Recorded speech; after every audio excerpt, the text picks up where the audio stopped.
નમસ્કાર મિત્રો, આજના આ વિડીયોમાં ગઈકાલે ગુજરાતમાં ઘણા વિસ્તારોમાં વરસાદ પડ્યો છે, ત્યારે આજે પણ ઘણા વિસ્તારોમાં વરસાદ પડશે તેવી હવામાન વિભાગે આગાહી કરી છે। તો ક્યાં ક્યાં વરસાદ પડશે તેને લઈને આ વિડીયોમાં વાત કરીશું। તે પહેલાં જો તમે અમારી ચેનલમાં નવા છો તો નીચે લાલ કલરનું સબસ્ક્રાઇબ બટન આપેલું છે તેને દબાવીને બાજુમાં રહેલા ઘંટી બટનને પણ દબાવી દેજો, જેથી અમારા આવનારા તમામ વિડીયોની માહિતી તમારા સુધી મળતી રહે। તો ચાલો શરૂ કરીએ આજનો આ વિડીયો। રાજ્યભરના અનેક જિલ્લાઓમાં કમોસમી વરસાદ પડ્યો છે, જેણે ખેડૂતોની ચિંતામાં વધારો કર્યો છે। ગુજરાતમાં ગઈકાલે સવારે 6 વાગ્યાથી સાંજના 6 વાગ્યા સુધીમાં ગુજરાતના 23 જિલ્લામાં વરસાદ વરસ્યો છે। હાલ કાળઝાળ ગરમી પડી રહી છે, ત્યારે હવામાન વિભાગે વરસાદની આગાહી કરી છે।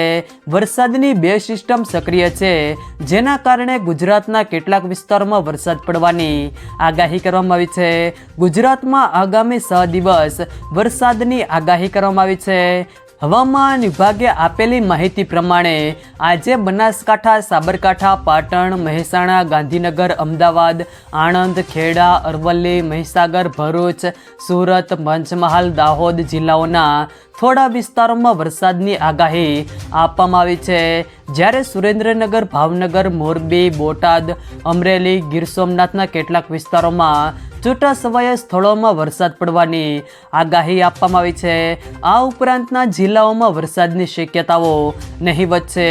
15મી તારીખે કચ્છ, બનાસકાંઠા, સાબરકાંઠા, અરવલ્લી, મહીસાગર, દાહોદ, ગીર સોમનાથ, અમરેલી, ભાવનગર, સુરત, તાપી, ડાંગ, નવસારી, વલસાડ, દમણ, દાદરાનગર હવેલીના કેટલાક વિસ્તારોમાં છૂટાછવાયા સ્થળો પર વરસાદની આગાહી આપવામાં આવી છે। 16મી તારીખે કચ્છ, બનાસકાંઠા, સાબરકાંઠા, પાટણ, મહેસાણા, ગાંધીનગર, અમદાવાદ, આણંદ, દાહોદ, છોટાઉદેપુર, નર્મદા, દાહોદ, તાપી, ડાંગ, નવસારી, વલસાડ, દમણ, દાદરાનગર હવેલી, ગીર સોમનાથ, અમરેલી, ભાવનગર, બોટાદ, સુરેન્દ્રનગરના કેટલાક વિસ્તારોમાં છૂટાછવાયા સ્થળોએ વરસાદની આગાહી આપવામાં આવી છે। 17મી તારીખે કચ્છ, બનાસકાંઠા, સાબરકાંઠા, પાટણ, સુરત, તાપી, ડાંગ, નવસારી, વલસાડ, દમણ, દાદરાનગર હવેલી, ગીર સોમનાથ, અમરેલી, દીવના કેટલાક વિસ્તારોમાં છૂટાછવાયા સ્થળોએ વરસાદની આગાહી હવામાન વિભાગ દ્વારા આપવામાં આવી છે। આ સાથે હવામાન વિભાગની આગાહી પ્રમાણે પવનની ગતિ 5 થી 10 કિલોમીટર પ્રતિ કલાકની ફૂંકાશે। ઉત્તર પશ્ચિમ મધ્યપ્રદેશમાં સાયક્લોનિક સર્ક્યુલેશન સક્રિય થવાને કારણે વરસાદી માહોલ છવાયો છે।